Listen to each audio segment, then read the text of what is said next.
Hello' everyone, আজি আমি গৈছোঁ তিনিচুকীয়া টিলিঙা মন্দিৰলৈ।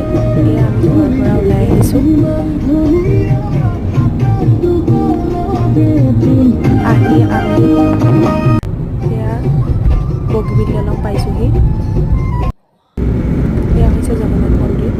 আমি আহোঁতে সোমাই এতিয়া আৰু ফাৰ্ষ্ট আমি টিলিঙা মন্দিৰ গৈ লওঁ। এয়া আহি আমি পাইছোঁহি টিলিঙা মন্দিৰ। ব'লক আমি ভিতৰলৈ যাওঁ। এয়া আমি ভিতৰলৈ আহিছোঁ। এয়া দেউতা গৈছে আগত। আমি সকলোৱে চাকি জ্বলালোঁ, সেৱা কৰিলোঁ আৰু টিলিঙা বান্ধিলোঁ আৰু চাই মেলি আমি আৰু বেলেগলৈ ফুৰিব গ'লোঁ। এয়া আমি ঘৰলৈ আহোঁতে জগন্নাথ মন্দিৰত সোমাই সেৱা কৰি চাই মেলি ফটো মাৰিলোঁ। ভাল লাগিলে আহি